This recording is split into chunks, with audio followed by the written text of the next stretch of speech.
a little reset. Okay, welcome. It's Joel here, joined by Tim. This is the weekly briefing. This is the time when we stop during the week and I say, hey, the date is Thursday, September the 2nd. And we pause for this moment to say, hey, what's going on in the industry? What are some current trends, hot topics? What are people dealing with? And Tim, do you want to maybe rewind a bit for the banter we were having beforehand? What's the topic today? Yeah, sure. I mean, we're calling it finding your genius because I think there's always, there's something in the RevThink formula that we know when someone focuses on who they really are, what their calling is, and how that plays out for their current job, the company they own, or the career that they're having. It's a very easy way of summarizing that. But I think what I've been processing for the last few weeks when it comes to this area of genius specifically is that there are people are kind of asking bigger questions of why did I start this business to begin with? And is this what I wanted to do? What's interesting is I have probably a common belief that people ask that question when they're not busy. So they say, I'm not very successful. Why did I get into this business? Maybe this is a good time to change. But I gotta be honest, I think I hear that question more when somebody is really busy. Yeah. That's where they realize, oh, this is what I do for a living. And I am deep into this. And I wanna know, is this the pinnacle, the top of the mountain, the thing I've been waiting to do? Because now I'm accepted and it's really amazing. And I'm doing a lot of work that I've been begging people to give me for years and years. I don't know if I'm finding it as satisfying as I want it to be. Yeah, that's definitely what I've noticed is, and I see this as the trend, right? So creative entrepreneurs are these really fabulous, amazing, talented people who start off as creatives, and then they start to gain some success because the world sees, wow, these people can create this amazing stuff. They create all this amazing value, and they start to get busy. And so they start to grow a company, they start to build a business, and then almost their success becomes their enemy. And they wake up one day and they feel like, gosh, I'm working for all of my employees and I'm working for my clients. I'm stuck in the middle of this thing. And how did I get here? This actually isn't what I wanted, or was it? I'm not sure. I feel so responsible for so many people, but I'm also not satisfied. Like we've had some owners say, like, I kind of wish I had my employee's job rather than my job. Yeah, and I think that's a good way of saying it. When they say I want my employee's job, what they're looking for is maybe to remove some of the burden of all that's happening, like all that's on my plate. You probably love the position of vision. You could kind of determine where the company's going, how to navigate some of the decisions that are out there. But this employee wannabe job, right? And I'll say that by the way, some people do close their business and go become an employee very successfully, very smart move. We don't want to say there's only one path to it, but I believe the moment where they're hitting is the moment where they have lost the independence from the position that they're in or the work that they're doing to become the person they want to be. So let me think of it like this: I'll choose a person that's in motion design. But a lot of us, when we get into the industry, we'll watch, the opening credits to a movie. And you think, wow, I didn't know that existed. That really inspired me. I would love to get into that field. So you go to school, you dive in, and you work hard. And all of a sudden you're making those documentary graphics or those opening credits, and you think you've made it. Like, this is finally, I'm accepted and doing the work I want to do. And then you realize, wow, this is just work. And not only am I not doing the work, that not only is it just the work to get the job done, the real work I'm doing is running a business to keep all the people executing to get to the deliverables. I'm not even necessarily in the driver's seat all the time. My clients request more from me than I want to give into, or my employees don't always follow my direction, or sometimes I have put someone ahead of me, executive producer or a creative director ahead of me to make decisions. I always get all those decision points. But if anyone's wondering when the taxes are due or payroll needs to be done, that falls on my plate. Not the most exciting position I thought I was going to be in when I achieved these life goals. And I think it's the busy time that defines that, because that's when all of that work piles up as much as getting the execution job done. Yeah, and I think there can be a misunderstanding, I think, too, in growth, because we all have this mindset, which I'm not opposed to, called, well, as I grow, I get more people to kind of do the work, so I don't have to do so much, and I'll have more freedom. But that is a long way off for a lot of owners. And if it's a 15-person team, 20-person team, 30-person team, when you finally reach that point where, okay, everyone else is running the business, there's enormous burdens and responsibilities, stresses. The pace of everything is going so much faster, that you can burn out on the way there. And I think that's a pattern we sometimes see as well. So what if we're going to start to help people scratch the itch, where would you want to start? Yeah, what's interesting when I see people succeed beyond these thoughts is when we'll bring some of the thought from last week too, of like, one of the first things is when you recognize it's about other people.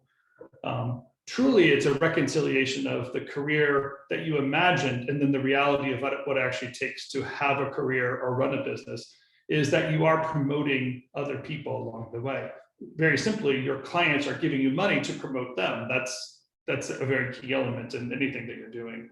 But also the other folks you're engaging on your team are really asking you, hey, if I join your team, will this grow me? Will this promote me? Will I get something out of it?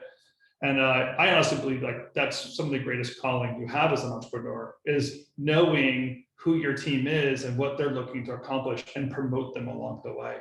Last week, we talked about the term platform in this fulfillment of like, hey, what about other people? If you have a platform, it allows for that engagement on a larger scale.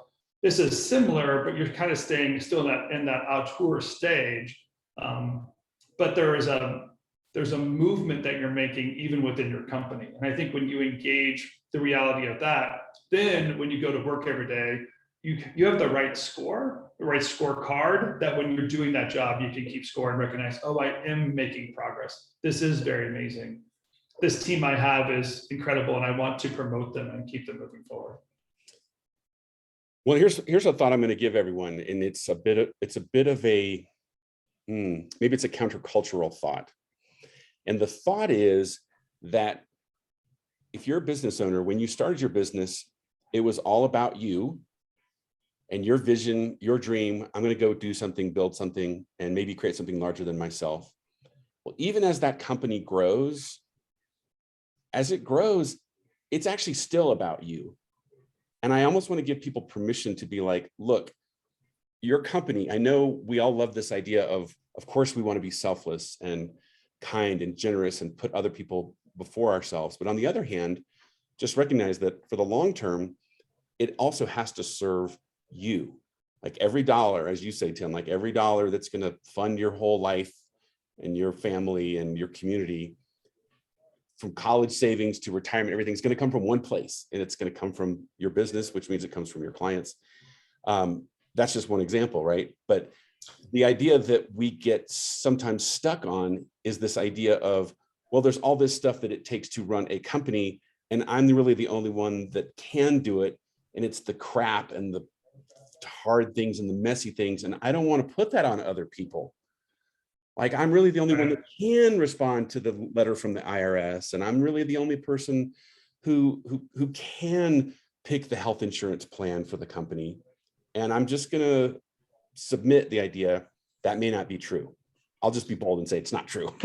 Yeah, that's definitely not true. And I think that's the second kind of point we want to make here is it is about you. This is your company. This company and the work that you're doing does generate the effort you need to live out your future, right?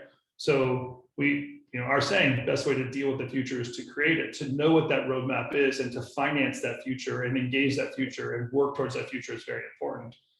And here's the turning point there. You have to also give yourself permission to fire yourself. Like, get out of your own way. If you don't want to do the finances of your company, fire yourself from the finance department. And I think that's a scary part because you've always done it and who's going to do it. And I don't know. And we run through all those scenarios. It seems like such hard work. But if you haven't learned now, if you haven't learned this yet, you're going to learn it now. It's like every element, every ingredient in your company is a combination of systems and routines, right? There's an operation in each of those ingredients. So finance has systems, QuickBooks and so on, Gusto, like software you can buy, and then the routine, how often that's updated, what is updated and when. A person can be trained. If they're not already a service you can just buy, like a bookkeeper, person can be trained to satisfy that system and routine and run that for you. And that's true for sales, where I feel like entrepreneurs always want to hold on to sales because by the way, they're very good at it. I don't blame them. But if you're not called to sales, you have to learn the sales systems routine so that you can implement that in your company. And each ingredient allows you for that independence again. And I think that edge that people find when they're busy is that they're recognizing their weakness. They recognize where those operations are not in place in each of those ingredients, and they need someone to help them get out of it. So you would say, Joel, focus on your genius, and therefore know what you have to begin your to-do list of what to get rid of in each of those ingredients. And let me give a quick definition for anyone that says, what's this whole genius thing? Because I know that's a big word and some people are uncomfortable with it, but I like to use it. And here's how I would define it. Your genius is that thing or those things that you do that you, first of all, you love doing them. They also bring you energy rather than drain you. And then the last element is really the most important. When you do this thing, big results show up. So this is often where, like the first two, some people will say, well, I actually enjoy doing bookkeeping, right? And it energizes me. And then I would say, yeah, but does really big results show up when you do it? And that's often the switch that goes off in their head. Oh no, when I do sales, big results show up. So maybe that's the category of genius, and bookkeeping is just something I happen to be really, really good at. Yeah. And so that starts to create a filter, right? Where you have a whole list. You know, this is a process that I take people through. This is a whole module that I teach. And the end result, of course, is, hey, here are the 3 or 4 things I need to focus on, because I will tell everybody this. I know this, I've seen it. I experienced this. A lot of other owners have seen this, that your ability to focus on your genius and carve out time and space for it, delegate all the stuff that isn't your genius, is the surefire path to you being successful and satisfied. Okay, so not just successful because I got a bunch of work and projects and hired more people and I grew. That can lead to burnout. It's what will be satisfying as I evolve and grow along that. Yeah. The third thing I would focus on here too is there's this interesting mechanism inside our mind that, like a word we use inside of this mental mechanism is nostalgia. Where when we look back at something, we have a belief that was really wonderful and really great. Often when we start our career, we're navigating that nostalgia. We're hoping that when we're done, it feels the way it felt when I imagined it from the beginning. So for me personally, I imagine like, oh, I always wanted to star on Hollywood Boulevard, right? So then as I navigate my career, I have a nostalgia for the thought I wanted to star on Hollywood Boulevard. Now I know what it takes to get a star on Hollywood Boulevard: politics and cash. So really I could just buy my way there, right? And you're like that's not what I thought the achievement really looked like, right? I mean, clearly recognition too. It's not like there isn't any achievement there. But there's an acknowledgement of like, once you get into the career of it, there's a current reality compared to a past nostalgia. My encouragement is move that nostalgia from your past to your future. Like the reason why we were happy to begin this was that we knew up front this dreamy idea, and your future still has that possibility. So you want to be, this sounds funny, but in your who you are today, you want to look at in the future as a moment you wanted to live out. And you get a chance to do that every day, and to know the clients you're engaging did help out. And there are war stories of like, do you remember this really horrible time when there was a pandemic and we got through it? It would be a very nostalgic, 4 years from now, we'll be looking back at 2020 of like, remember when? Oh yeah. So we want to know that that's part of how we feel accomplished when we're done. And we want you to know that that is the score your mind is going to keep and your life is going to keep. So be working towards that on your everyday decisions. You don't want to look back and regret, oh, I held on to something longer than I should have. And that's the part of that letting go process on your genius, is that you gave yourself permission to not do something that when you look back, you think, oh, I wasted those 10 years. I didn't do what I wanted to do. So by the way, if anyone has a comment or a question or something they want to jump into the conversation, of course, we're happy to have you join us. So drop a comment or something. Tim, do you think there's ever, like, do people get stuck in that original nostalgia and then they're just like always looking for it to play out and play out and play out, even though it was really never true? Oh, yeah.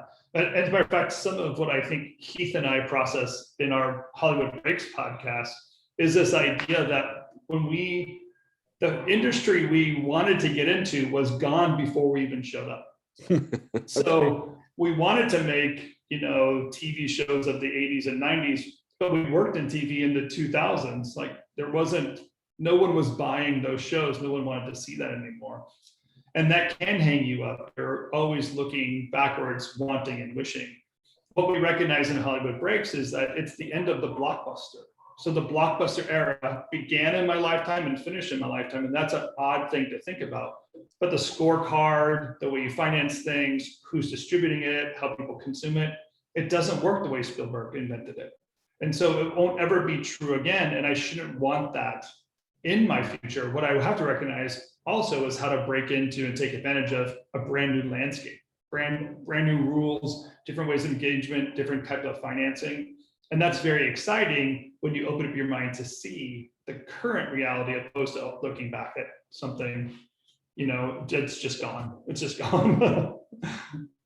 Well, let me offer some more practical stuff, because folks here might be like, okay, great. Maybe I can gain some clarity around this concept of genius and start focusing on it, making space for it. But how? Because there's obviously like big roadblocks and obstacles come up. And one thing I would say is be disciplined about it. There's actually a method, right? You have to sit down and you have to process. And I'm excited to do this with a group of a dozen or so folks here in about a month. But I would say this also, remember something about goals. That goals actually exist to serve you, not the other way around. So when you set a goal to do something, you have permission to change it at any time for any reason whatsoever. And then a second little hack I would say or offer everyone is that you can do anything for 90 days. Meaning, think of yourself, your life, your business as a laboratory. And it's not like, how bad can it go if you just said, you know what, I'm going to take this thing off my plate. I'm going to hire that bookkeeper. I'm going to hire that part-time operations person, right? I'm going to get this crap off my plate. But I'm not promising myself that this has to work for the rest of time. I'm just saying this has to work for the fourth quarter of the year. And at the, as I'm toasting in the new year, I'm going to say, did it work? Great, continue. It didn't work. I'll try something else. Yeah, the next big top kind of, what did you call it? Like easy way to kind of process some of this, as well as when you're talking to other people and they give you feedback or they recognize something in you, be willing to listen. Like, you might be discovering something about yourself by who is engaging you, the feedback they give you, and the role that they put you in their life. So are they putting you as a mentor, or as a friend, as an advisor, or a colleague in a specialized area? You're more likely going to find fulfillment in those areas when you recognize how you impact other people, and then make that part of your life plan, make that part of your objectives, and honestly make that part of what you're doing, whatever your role is in your company, but make that part of the role you're doing in your company. You're finding your genius when other people are giving that feedback. Yeah, I think about this idea of this ever-evolving story that you get to play called I'm doing what I love. It produces big results, right? I get energy from it. That's a formula for success, okay? So continuing in this other mode that we get stuck in is actually a recipe for burnout. And who does that serve? Does that actually serve anyone? And I'll tell you this, when you get real about what you should be focusing on, and you even communicate it, like you said, Tim, with your peers, with your coworkers, employees, you know what generally is the response when you say like, hey, I'm getting honest, I really need to focus on these few things. And that means I've got to get this crap off my plate. I need you guys to step up. They're not going to say, oh, great, so we get to handle all of the crap.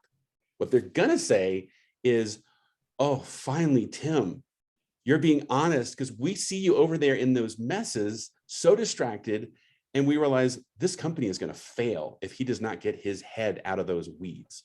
Like, thank God you're finally getting honest about this. Of course, we'll support you in that, because we need you to focus on those things. The success of us as a team depends on, for example, sales. Like, we need someone to be killing it in sales. So yes, stop with the bookkeeping already. That's just one example. Yeah, and you're holding them back from their genius too when you don't give them permission. There should be a sense of also like when you know you're done. So in a way, part of this finding your genius is giving yourself the right to recognize what an exit looks like from the current job you're doing, and eventually, at some point, your own company. Joel, I might have said this last week, but how many people do we know that say, I'm basically going to do this till I die? And I have to say, no, you're actually not. Like, you will live longer than what you're doing right now. So if when you face and understand that reality, then you are navigating yourself towards that future. My encouragement is let's find that genius so that as you're working toward it, that's what you're leveraging up to that next stage of your life. And then the permission really to exit really is a permission for promotion. Move yourself beyond what your current, task-based life looks like, and move into some other influence-based opportunity using and leveraging your expertise, your knowledge, and your genius. Yeah, there's so much always there to leverage. I'm thinking of one owner that we were talking about, and she'll go unnamed, but I'll just say that this owner was saying, hey, I really want to focus on these things. I really think this is my genius. I'm getting clear about this. And when we said, well, then what's stopping you? It was like, well, that's not really the company I built. That's kind of this, and that would be doing that. And my question was, so like, you have all the power, you have all the control. And I guess it's that thought of, yeah, but I think something's telling me I should continue doing that, because I guess I made a bunch of promises, or I ought to, there's some sort of weird obligation there. And I think as we processed with her and said, well, how's that going? Like, how's that working out for you? And she said, not good. I'm burning out. We said, okay, well, we can either let this thing burn out and die, and the whole thing will just go away. Does that get you excited? Or can we just take control, fire yourself from all this, that, and the other, so you can focus on doing what you love, and then use the leverage and convert what you have, which is this great company, this great team. Yes, there'll be a transition, but I don't know, what were you planning on doing with the rest of your life? Yeah, how would that really work? Or when do you know you had enough of this to go to, because often we say, oh, what I'm doing now is an investment for some sort of future. And kind of what we mean by investment is we've stockpiled. We've stockpiled money, we've stockpiled resources, we've stockpiled experience, and then someday I'll break free from something that's more task-based and give myself permission to go after, use this stockpile that I have to achieve a future. So you need to be able to measure that to say, like, when is the stockpile enough to give yourself wings and go get a shot? But you have to walk away from this false sense of security that you actually need that stockpile. And this is a great audience to speak this to, because we every year don't know what we're getting ourselves into, but somehow it comes, we get ourselves into it, we get ourselves out of it. So we know that there's a reality to the life that we live, that we can leverage our future to accomplish that goal. Just need to know when it's time, when you feel like you can let go. Man, I so love the point you're making, because in a way I heard you saying, that we all have this desire to avoid fear, right? We make decisions based on fear, like, hey, I'm looking for this security, so therefore I should and I ought to. I remember this moment when one of my mentors taught me, Joel, your career will always have fear and excitement in equal parts. And that's actually where you should be. And I remember thinking, gosh, but I thought as my company grew and it got bigger, that risk and that fear will go away. And once I realized, no, it'll never go away. It's the whole get comfortable with being uncomfortable type of a thing. But to your point, Tim, those decisions based out of fear really don't lead you where you want to go. They don't serve you ultimately. And like you said, there's always something in the box, right? Like next year, it won't be a pandemic, but guess what? It'll be something else, and we will evolve and adapt and show up and do something amazing. And that's like what the entrepreneur does. Yeah, you are already successful doing what you do. You can leverage that. That's what you've stockpiled, that knowledge that you can accomplish regardless of what's in your, whatever hurdles coming your way, you can still accomplish it.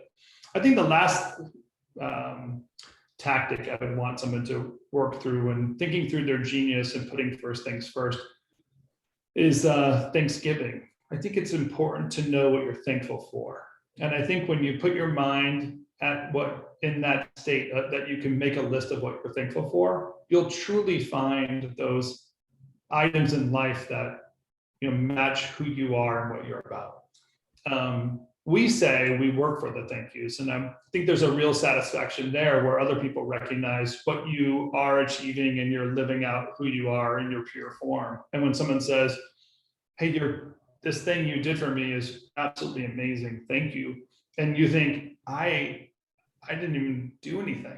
All I was myself.